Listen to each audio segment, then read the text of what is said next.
नमस्तुभ्यं भक्तों। आज हम जानेंगे, जैसे कि मैंने आपको बोला था, आज मेरे भोलेनाथ का, मेरे शंकर का आज सावन शुरू हो रहा है। आज प्रथम दिवस है, तो आज हम जानेंगे कि पार्थिव शिवलिंग घर में कैसे बनाए।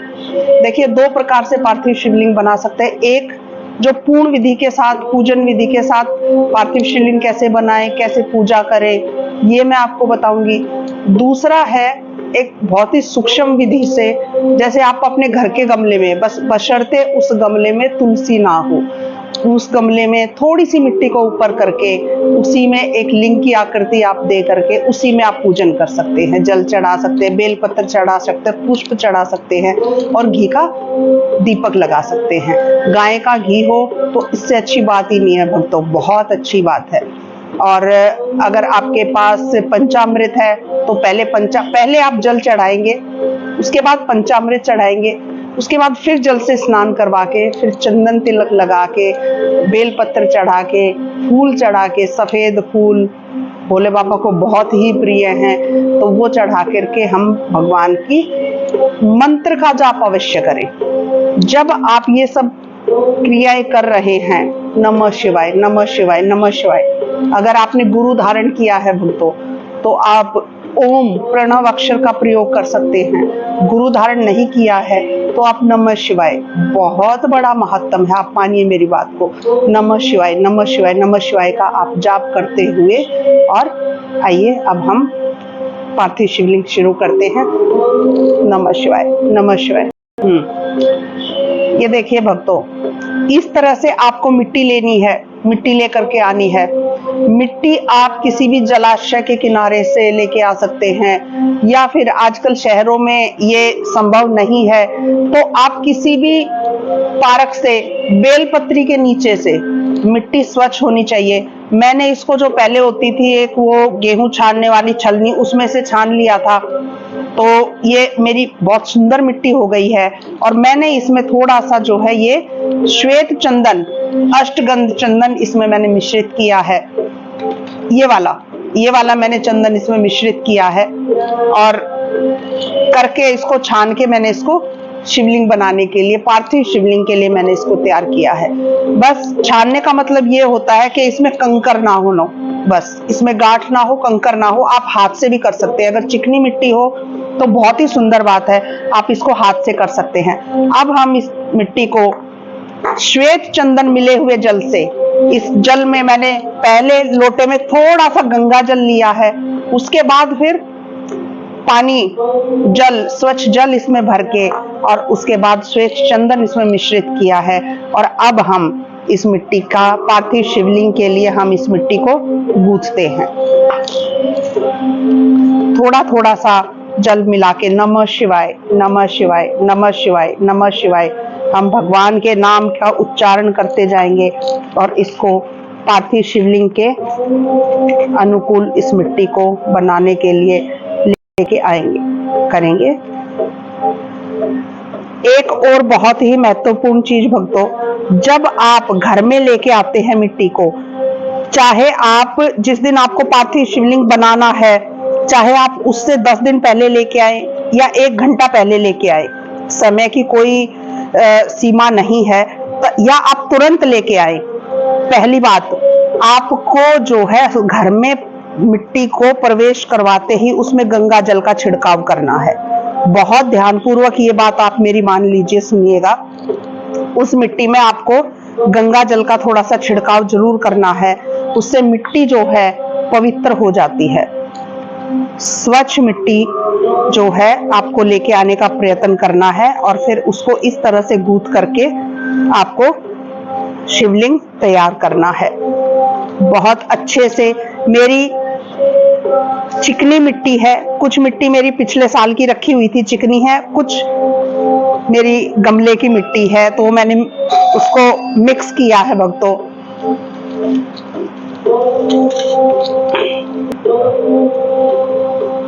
ये भक्तों देखिए, बिल्कुल चिकनी मिट्टी कर ली है। इसमें से मैंने ये थोड़ी सी मिट्टी अलग रखी है, अब हम शिवलिंग, पार्थिव शिवलिंग बनाते हैं। देखिए, शेप देते हैं,